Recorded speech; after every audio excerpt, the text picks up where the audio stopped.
పంచాయతీ ఎన్నికలు బీజేపీ నేతలకు ఇజ్జత్గా సవాల్గా మారాయి.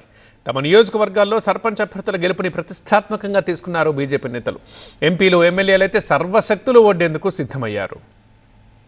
సర్పంచ్ అభ్యర్థుల్ని గెలిపించుకునే బాధ్యతను సిట్టింగ్ ఎమ్మెల్యేలు, ఎంపీలతో పాటు ఆయా నియోజకవర్గాల్లో పోటీ చేసి ఓడిపోయిన అభ్యర్థులకు అప్పగించింది. సిట్టింగ్ స్థానాలున్న నియోజకవర్గాల్లో పట్టు నిలుపుకోవడానికి, పోటీ చేసి ఓడిపోయిన నియోజకవర్గాల్లో పట్టు సాధించడానికి సర్పంచ్ ఎన్నికల్ని వినియోగించుకోవాలని పార్టీ ఆదేశించింది. దీంతో నేతలంతా పల్లెల్లో తిష్టవేసుకుని కూర్చున్నారు. బీజేపీ అధిష్టానమిచ్చిన బాధ్యతని కేంద్ర మంత్రి బండి సంజయ్ ప్రతిష్టాత్మకంగా తీసుకున్నారు. కరీంనగర్ పార్లమెంటు పరిధిలో బీజేపీ బలపరిచిన అభ్యర్థిని ఏకగ్రీవంగా ఎన్నుకుంటే ఆ గ్రామానికి 10 లక్షల ప్రోత్సాహక నిధులు ఇస్తామని హామీ ఇచ్చారు. బీజేపీ ఎంపీ ఈటెల రాజేందర్ హుజూరాబాద్ నియోజకవర్గంలో అభ్యర్థుల్ని నిలబెట్టి గెలిపించుకునేందుకు పావులు కదుపుతున్నారు. ఎక్కువ సీట్లను గెలిపించుకుంటానని చెబుతున్నారు.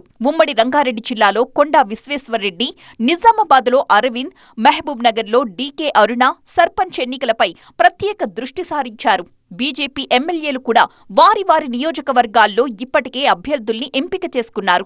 ఎమ్మెల్యేలుగా పోటీ చేసి ఓడిపోయిన నేతలు కూడా ఆయా నియోజకవర్గాల్లో సర్పంచులను గెలిపించుకునేందుకు ప్లాన్ చేసుకుంటున్నారు. ఎక్కువ స్థానాలు గెలిచి తమ నియోజకవర్గాన్ని టాప్లో నిలబెట్టుకుంటామంటున్నారు.